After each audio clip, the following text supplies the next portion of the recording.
Oh,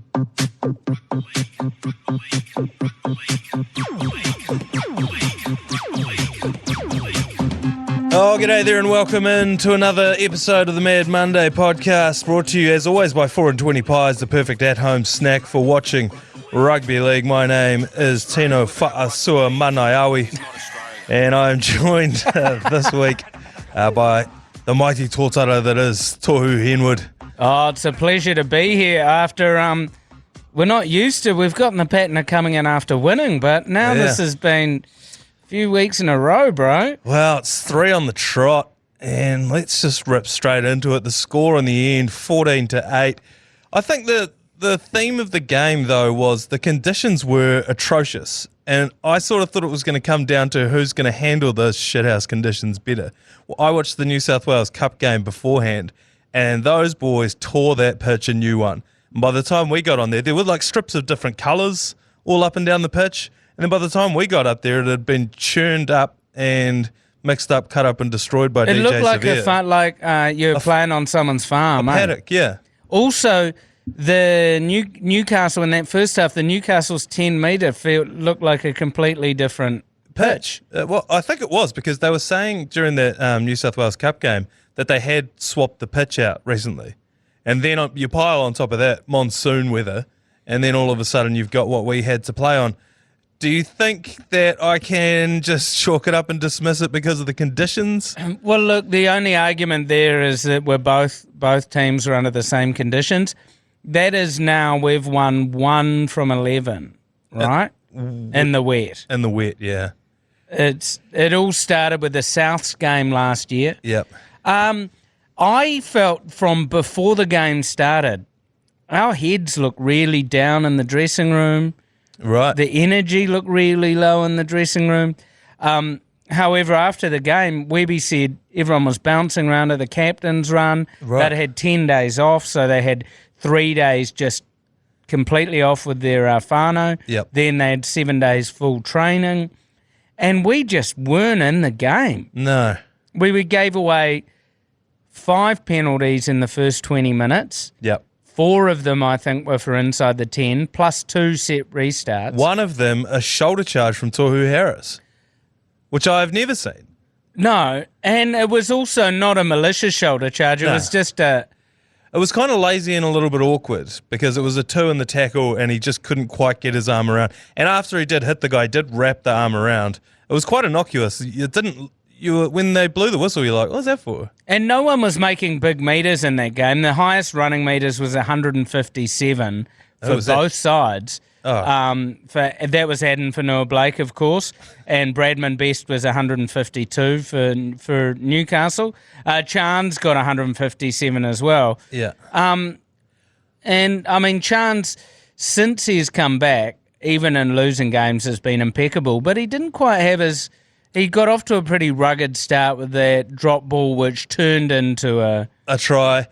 That one, though, that was just a nightmare of a kick. I don't know if it quite hit the post. I think he actually hit the post, but it bounced. And that was just one of those kicks where, if that's what's going to happen there, if it bounced anywhere else, he taps it. And also, he looked at where it landed was the perfect, you're in two minds. Do I kick it? Do I play at it? Yeah. And he sort of half played at it. Yeah, I think it was a nightmare for him to deal with. But you're right. And I've seen a lot of people mentioning on social media that he has just looked flat in attack. I think last night, what it was, I feel like he didn't want to risk turning the ball over, so he just didn't pass it. I don't think I saw him pass it once. No, so I've got an answer to this. He looked flat in attack. Yes. So we kept with that right-hand shape, right? People are referring to where he caught the ball and everyone was moving sideways. And he just sort of died with it. So he obviously didn't want to pass it to DWZ, who'd just get bundled into touch. Yeah. What's happening is, last year, we were running inside runners, right? And our back rowers were dangerous. The other team now knows that Cape Wā and Jackson Ford aren't that dangerous. Jackson Ford only ran for 70 metres or something. Yeah. So they don't really put 2 men on the inside. So their entire So their entire left-hand defence is sliding with us. Right. So to stop DWZ. To stop DWZ, to stop Chance, because they know Cape Ware, if he runs on the inside, they can just bustle him up. He's not going to break through. Chances are it's not going to him. Yeah, and Ford, we're not turning people in on that inside ball, which is a classic Warriors play. And Jackson Ford doesn't seem to be hitting it hard, whether he's a bit freaked out, as he dropped his lollies a couple of times in earlier games. It feels like our back row isn't threatening. Yeah. So we either need Murata back, Yes. or do we drop Mitch Barnett to the back row and then play Tom Ale, Bunty, and Adden with Zion in the interchange? Yeah, I don't mind that. I do like the idea of Mitch back there, but then what do you drop? Do you drop Ford to the bench or cut him? Yeah, I mean, no, I'd still have Ford in there. We were mistakenly calling, for some reason we were told on our team sheet that Pompey was on the bench, but Laban was. Oh, that was a late change. They swapped them around, yeah. And I think Laban played though, didn't he? Because I don't remember seeing him. No, Pompey was on there, sorry, we were right, it was the late change. He didn't come on the field. Well, this is... Which is what I don't understand. It's like we already got into trouble with Cape Ware coming off. Yeah. So it means then we only actually have a two-person bench. Which we've been having for like the last, to be honest, 3 weeks. Coincided with the 3 losses. You're right. We're giving ourselves a handicap by... I mean, it was through injury last time round. Well, having said that, we still didn't have Lussick on the bench this week, so... No, well, he's still suspended. I know, but I don't understand why we say a Pompey, he only covers wing and centre. So he's not a coverage for Wade or a back rower. Yeah. Or a half. Oh, God, if we lose a half, we're in deep shit. I think that we just feel... clunky. I don't think like Dallin had another bad game in defence, but I don't feel we actually need to change our team, and I don't feel we're too far away from clicking. That Chance thing for me that yesterday was just because he didn't want to go tossing the pigskin around while it's soaking wet. I think he made the decision, if we're going to lose this game, it's because I die with the ball in hand, not because I throw a sloppy pass to DWZ. So I don't think, because I saw him copping it a bit on Sosh Med, but I just don't think I think that was a conscious decision. I don't think he was gun shy or anything. I think he was just like, we can't risk a knock on here. No, and also I think he was aware of we were turning the ball over and not turning it over, sorry. We were giving them extra sets. Oh, big time. And to be honest, man, in the last 15 minutes of that game, we had 23 tackles in their 20-metre, and we didn't score.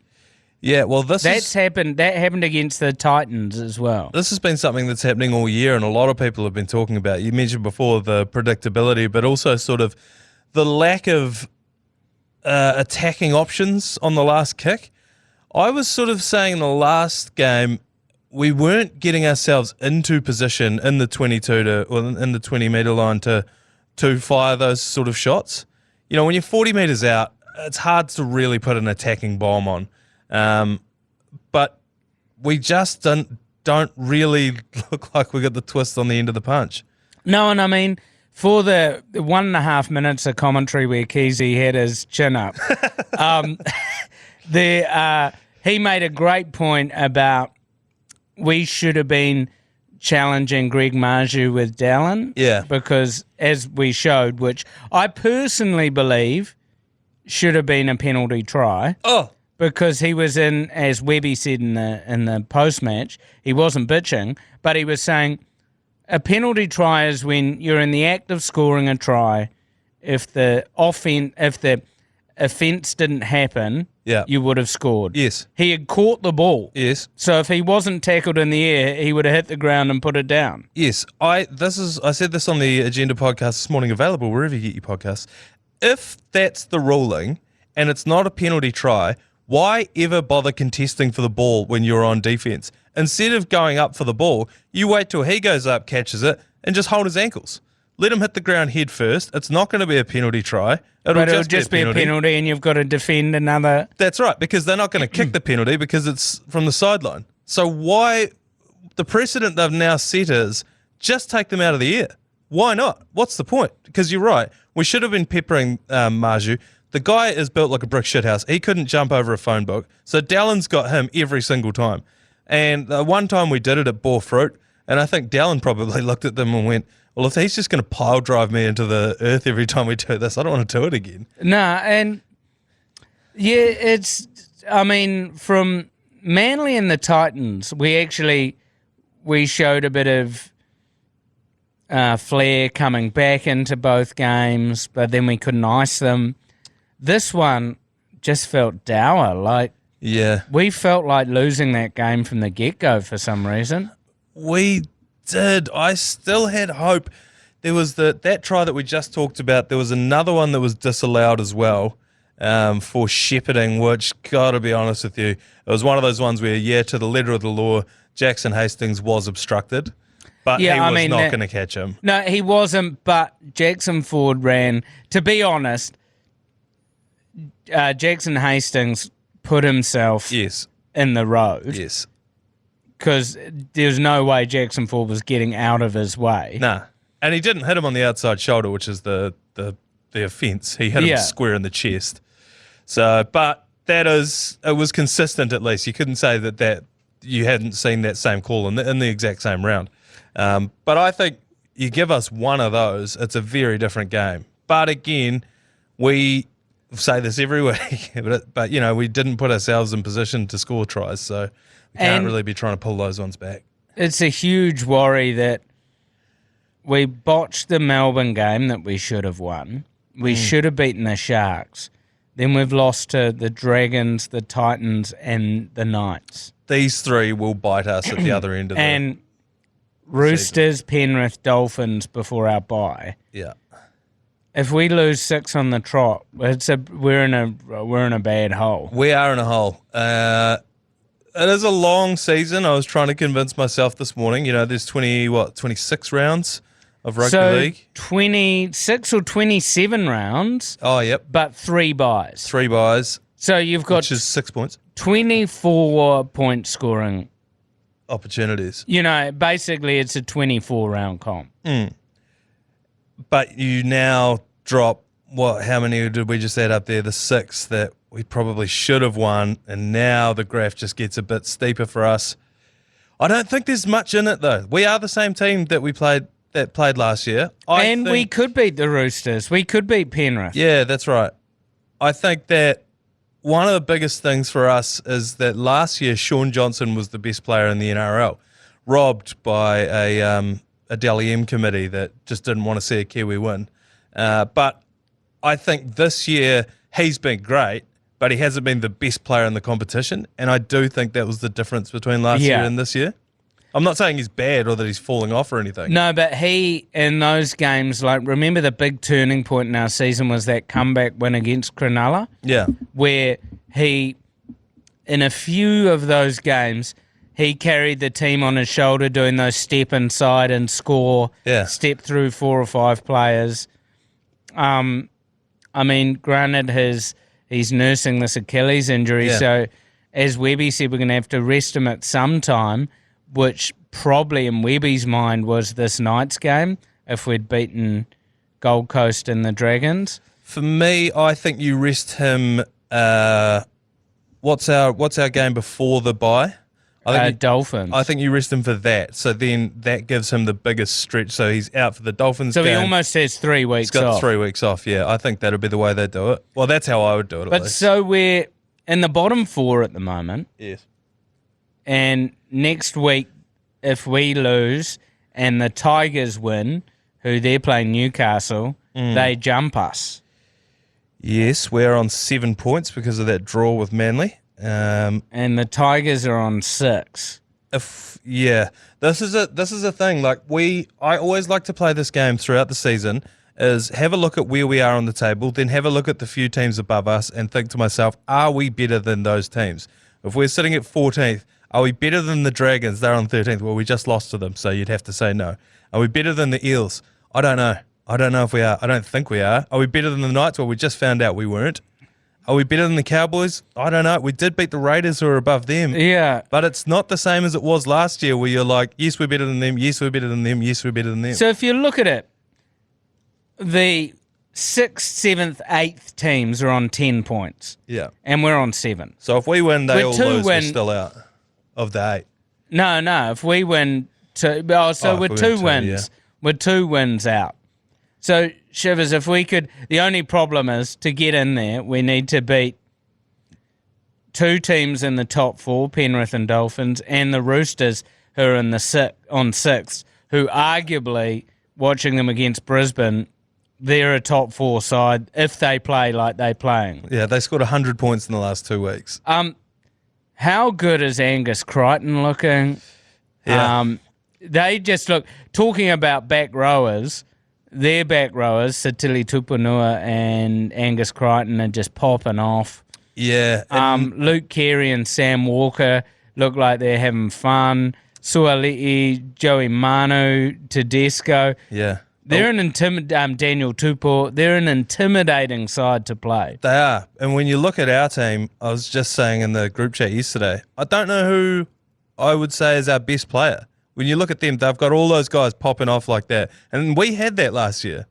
This year, who would you say is our best player right now? Adden. It's probably Adden, isn't it? And he's probably our best try scoring. He's probably scored the most tries this year. Yeah, most meters. Dallin just hasn't been unlocked. No. But that's because this comes back to what I was saying about our back rowers not running these inside lines. Yeah. It means that it's too predictable when it's going to him. He's not having any space, eh? Yeah. No, I don't think it's on him either. You know, the defensive part of it, yeah, has been a bit of a problem. I thought Tuivasa-Sheck, he was stepping raindrops, bro. He was like... He was the only guy out there who could do it too. I wonder on Roger, somebody mentioned in the Mad Monday Munters group on Facebook, facebook.com/groups/Odenryan if you're looking for it. They were saying, what happens if, when inevitably we rest Sean Johnson, or if Tamari Martin gets injured, what do we do with our halves? And I honestly think Roger to 6. I don't think the centre thing's working for him. I don't think we move him to fullback because we can't afford for Chance to be sitting on our bench. He needs the ball more and he needs to be able to attack more. I think Roger to 6, give him a try. Why not? Is Tamari living up to the hype? I mean, we're not getting a lot out of him. I don't think he's been bad. No, I actually wonder that Sean Johnson's getting the ball so much. Yeah. That when he gets the ball, it's a surprise. I heard someone mentioning that when he got the ball for the first time, Capewell was so far out of position because he was so surprised it was going left that he wasn't there to run the line. It always feels when we go left, it's pure ad-lib. It doesn't feel like it's an actual plan. Yeah. And why not? Marcelo actually had a good game. Yep. Yeah, I thought he did too. That edge, Marcelo, Tuivasa-Sheck, and Tamari Martin with Capewell, that should be getting shitload of ball. Yeah. I just think we need... it comes down to my PlayStation theory. If I had this team on my PlayStation game, Stacey Jones Rugby League, say they made a remake of that, and I got this roster, I always just rearrange the best players so that they're getting the ball as much as they can. David Havili got moved to first 5 for the Crusaders because he's the only All Black in the back line at the moment. And how's that working for them? Well, they did lose, but he looks great. And it was like, he's the best player we got. Let's just get him the ball as much as we can. Yeah. And I think the same thing for Roger. I know it's a flaming hot take, but I think we all agree Roger needs more ball. I think we're missing Metcalf quite badly. Big time. Big time. We're really... Tamari just doesn't have that electric running game that Metcalf had. No. And again, he's not bad. Also, I just think that the teams have run heaps of video on us and they shut Wigan down through the middle. Yeah, he only fired once last night. He only had one run. Yeah. Well, he had more than one run, but I mean one run that sort of consequence. shooting out a dummy half run. Yeah. But he's not quite getting the platform. Something I can't understand is, so full credit to the Knights for massively pinning us in a corner Yeah. for about 10 minutes. Yeah. But whenever we got the ball, we chose to run directly sideways rather than chewing off the 7 or 8 metres. Yeah, I did notice that. Which I know they're trying to get into the middle of the pitch, but Away from the sideline, perhaps? yeah, when we were just so camped, we needed some sort of running. And I mean, no wonder they were gassed, because on that pitch, it was exhausting. Oh, it'd been like running through mud. It literally was running through mud. Yeah. And like Newcastle played a pretty on-point game. Yeah. But David Armstrong had mistakes. The opportunities were there, and we just didn't take them. Yeah. So looking forward, if we park that one, it's fish and chips. We've lost it. We draw a line under it. We move forward. We play the Roosters. We have scored 100 points in their last 2 weeks. Just have a look at what's their points diff? That must be massive. It's 95. The Roosters' points differential. Yeah. Cronulla's points differential is 109. We are the only team outside of the 8 with a positive points differential, which is a good sign for me. Which means that if we can nab a couple of wins, that will push us up. Plus, we've got that 1 point from the draw that always puts a team over another team at the end of the season. Yeah. How do you see this one going? I mean, on paper, you would say that the Roosters are going to thrash us just based off the last sort of 2 games' performances. But I don't think that's an accurate representation of both of these teams. Do you? No. It's JWH's 300th. Yeah. So they'll be getting up for that. I mean, I really do worry about the fire. Just the pure star power they have. Yeah. Suali'i, Joey Manu, Tedesco. Just those 3 alone. Let alone Tupuanua, Angus Crichton. You know, who's their forward pack? Terrell May. Oh, Terrell May. I mean, they seem to, and Hectic Cheese has just gone out, but what I worry about is the fact that they seem to have clicked. Connor Watson's having a breakout season. Lindsay Collins. Yeah. Nat Butcher. They've got a hell of a team. Luke Keary, Sam Walker, they're just playing great footy. Dominic Young. Yeah. So they've got stars all over the park. This is one of those ones where we need to come out and play a 12-minute burst like we did against the Titans, but then continue that for 80 solid minutes. Yeah. Look, if the track's dry, I think it's anyone's game. God, they got Dom Young as well. I don't know what it is. I can't put my finger on what it is. Actually, fuck it, yes I can. It's the defensive letting the other team off it's the hooks. penalties. Penalties and 6 against. If we give away penalties and 6 against, Yeah. they will mercilessly destroy us. Yes, that's right. Because we were also giving them away on the 4th and 5th tackle. Yeah. So the Knights had worked their way from their own goal line up to the 40. Then we gave away a penalty. They kicked it to our 40, and then they had a whole set on attack. If we can just shut that down, I'm going to chalk it up optimistically to the wet and then say if we can just cut that out of our game, if we could get one of Kapua or Marata back in the next week or 2. Because Kapua will be out, obviously. It looked like a calf injury. Yeah, it was a calf injury in the first half and he had the ice on it for the whole second half. Who goes in? Does Mitch drop down? I think Laban probably comes back in again. But, yeah, I don't know. I think Andrew Webster's not going to make any drastic changes. No, it's not his style. It's not, no. And, I mean, I'm really intrigued to see how he responds because this is his toughest moment right now as a coach at the Warriors, as a first-grade coach. Yeah. He's never been under pressure yet. No, I would like it to be a personnel problem, but it's not. I would love to be able to say, oh, yeah, no, if we just move this guy. We don't have an obvious change to make. So it's just I don't know. It's a vibe thing. It's an effort thing. It's a discipline issue. But if we win against the Roosters, then that is going to be us well and truly back on track. Massive statement sent to the league. And me and you will be commentating that one on Sunday. Yeah, I personally have a good feeling about that. Oh, that's good. I reckon we're going to do it. Yeah, I'm cautiously optimistic. I don't think we're going to get it blown out like the last two teams to face the Roosters. You said blown out. We haven't been blown off the park yet this season. Positive point, Steph. So we're hanging in there. It's always that 2 to 6 points. We're like that UFC fighter who hasn't won has lost 4 consecutive fights and his family's begging him to stop. Yeah, but he just keeps going because I'm just one punch away, bro. And we are one punch away. And that one punch will be this Sunday, 4 p.m, Sky Sport 9. Myself and Dai. Join us for that one. So if it is, it'll be a Sunday afternoon footy in Sydney, 2 o'clock game over there. Mother's Day. Mother's Day. Mother's Milk. I don't know. Read into it what you will, but I think that could look, I'm backing us. I'm putting my TAB account on the WARS 1 to 12. Brilliant. All right, we're going to take a quick break and then we'll come back and whip around some more of the stories from the NRL. All right, Dai, wouldn't be the Mad Monday podcast on a Monday if we didn't get into the stonker of the round.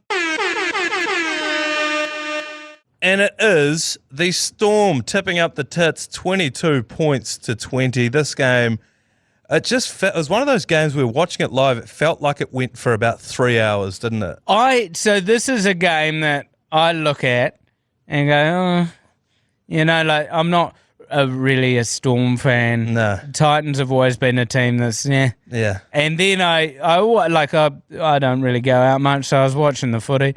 And then you're right. It felt like an odyssey that just kept on getting better and better and better. Yeah. AJ Brimson, or Brunson, he's getting autocorrected in the chat too. It's a Brunson, Jalen Brunson from the Knicks. Jalen Brimson. He's a great player. Yeah. He looks the goods. He is really, now they've committed to having him at fullback. He has to be there. What's happened to Jaden Campbell? He's been injured, but when he comes back, I think he has to go to the 6. All 14. Yeah. Come on as like the utility spark. Yeah, again. But they've got a good forward pack, and it made me feel better about our loss to them because they've been in the game. They lost by 1 point to Canberra. They only just squeaked past us.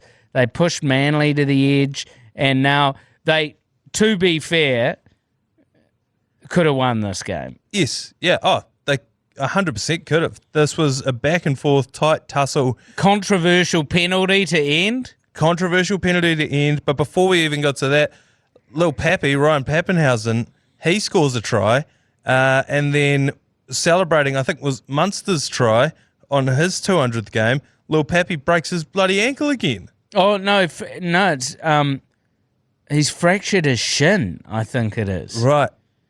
Or it's like somewhere where his shin meets his ankle. Yeah, it's somewhere around where the plate is. And it requires surgery. Because it's the same leg, it's the same where the plate is. There gets to a point where I'm like, I start to go, you've got to medically retire these boys. Like, I mean, I suppose the difference with this is it's not head. Yeah, although he's had those issues too. But yeah, you're right. I just feel so sorry for him because, granted, I don't really like the Storm, but I love watching him play footy. He's electric. I think he's my missus' favourite player. Yeah, he was Hurley's captain, and if he hadn't gone off, Hurley would have beat me, to be honest. He was mine too. He was, because 73 points by the time he got taken off. He was heading for an all-timer. And, I mean, but classic Storm, when they always have a like-for-like player in the wings, and Fa'alongo just... He looks the goods. Does he? Well, he just came out natural footy player. Yeah. He visually to me looks like Tane Tuapiki, where he hasn't filled out in his body yet. Yeah. He's got a little spongy horrendo mullet situation. And he plays that electric game. He's going to be a player to watch in the future. Yeah, 100%. Really pisses me off that they've got another one. The notorious pantsman Joel Harrison reckons he's a carbon copy of Reece Walsh. I don't know if I'd quite go that far, But he does have, there's something about it. The fact that they ran that scrum for him and they just gave him the ball and was like, go score a try. And he did. He turned, I think it was poor Phil Sami inside out on the wing there. And he scored it. He was literally the only Storm player to touch the ball in that try. Yeah. And then they interviewed him afterwards. Oh, how good was that try? And he goes, no, that was all the boys. It's like, okay, I get, there's one thing being humble. No, but it was literally only you. There were no other boys. It could not have beat anyone other than you. I understand the humility aspect of it, but it's like, come on, bro. But then, pretty much going into halftime in that second half, it was all Titans. It was Phil Sami scored, Brimson scored, penalty goal tied it up at 20 all. Yeah. And then Nick Meaney got a penalty. Nick Meaney, he knocks it over.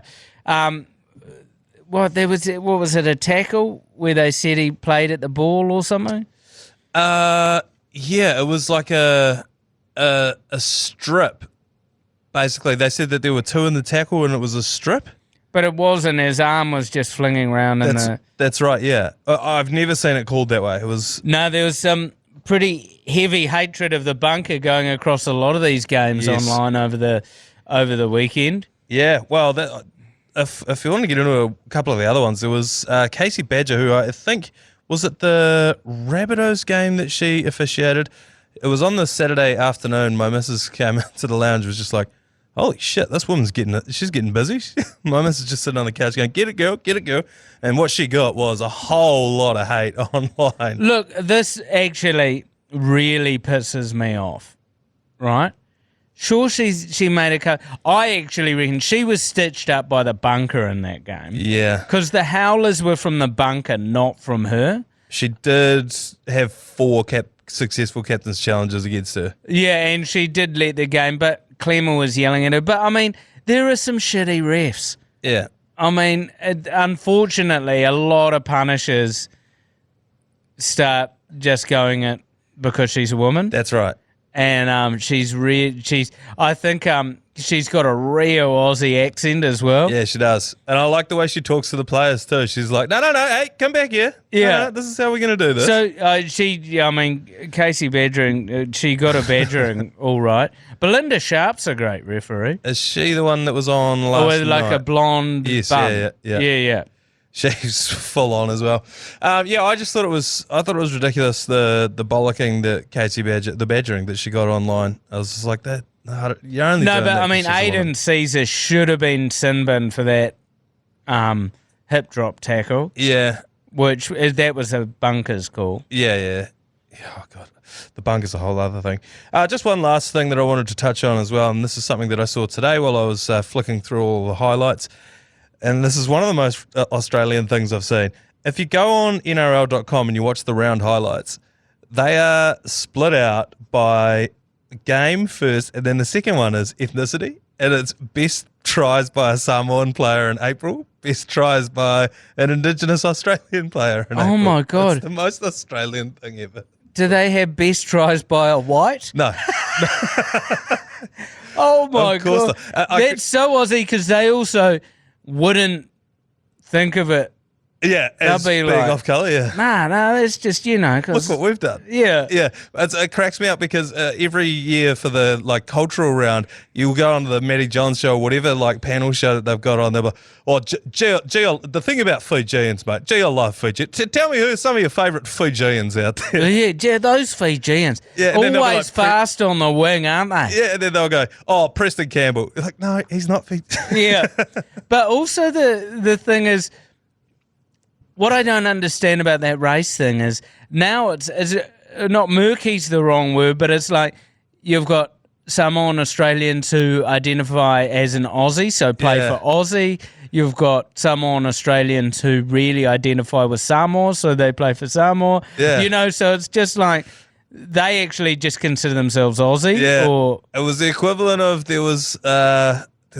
might have been. I can't remember what it was. There was some sort of Indigenous day at an office job that I had at one point, and my boss was talking about, I forget exactly what it was. It was something to do with Indigenous Australians, and he started looking at me, and I could tell that he was about to ask me to make a speech or something, and I was just like, no. And this is the same feeling that I had when I saw this. Yeah, no, but this is what I can't understand to an Aussie, right? A Maori and a Pakeha are both as far away from an Indigenous Australian. Yeah. A Maori is not closer in race to an Indigenous Australian. I know. It's but they just go, sort of vaguely point at your skin. You sort of are, aren't you? Yeah, absolutely. So if you want to go and see the greatest tries scored by Australian Indigenous players in the month of April, you can do that on NRL.com. All right, let's have one more quick break, and then Dai, let's get you back off the long run up, eh? Yeah, mate. Oh, a long kickoff. The offload to Henwood, and he's off the back fence. Boom time. Oh, it's boom time, all right. But this time, I'm not coming off the back fence carrying a rugby league ball. I'm not coming off the back fence with the Steeden tucked under my arm. I'm coming off the back fence with a bloody spreadsheet, okay?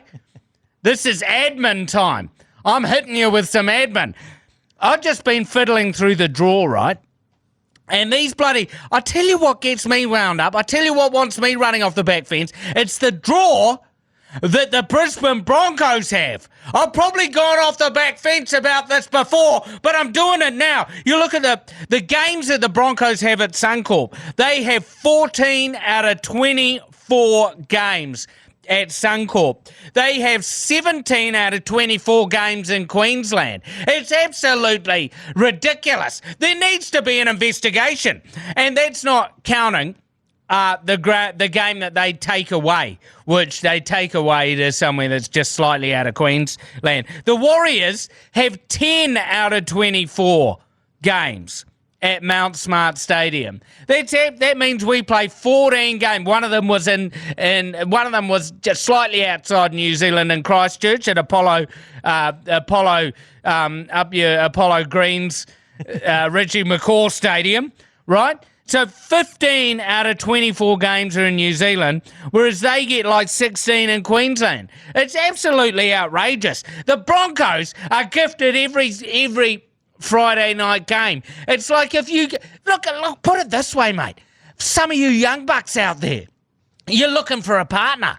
You know, you're looking to find yourself a young lady, a young man, whatever you're into. I'm not judging you, mate. Just get on board and have a good time, right? But obviously, the ones who are going out at 10 p.m. on a Friday night, they're going to have richer pickings than the types who are hitting Ink Bar at 4 p.m. on a Sunday.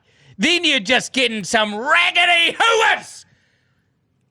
You're not getting a cream pick of the crop. So if you get my analogy, right, the Broncos are just getting a beautiful cream of the game. And we're playing in the mud. We're playing in Newcastle, in a muddy Newcastle. Once again, the Warriors having a rough rub of the green. It doesn't help that we've been having a bit of a shambles the last 3 weeks. But I'm just saying, well, it feels like we have to play the better game to get the same rub of the green as the Australians. I mean, I'm just a bit too wound up about admin, about spreadsheets. Granted, we should be winning on the park, but it feels like everything's going against us. Yeah, I 100% agree with you there, Dai. I don't agree with you pointing at me when you're talking about finding your partner on a Sunday after digging through the leftovers. Well, I was pointing everywhere, You're right. Manaia. The Dolphins have the same thing. They wax lyrical about helping the Warriors out after the COVID thing. And what do they give us? 10 home games. It's an absolute crock of shit. So the Broncos play their away game against the Dolphins at Suncorp. Yeah. Because it's also the Dolphins' home ground. It's bullshit. Magic Round, the Broncos play at Suncorp, and it's an away game for them. And it's a home game for the Warriors to play Penrith. I think the Dolphins will have left Queensland twice in the first 17 rounds as well. It's just... But if you look, because, I mean, even outside of that game we played in Christchurch, which is... It's New Zealand, it's a short flight. But we're flying time zone travel... every week. When you fly up to Cairns, it's a longer flight. Plus we come back to train. So the Broncos, it's not just numbers, right? They go Suncorp by Suncorp 1 week.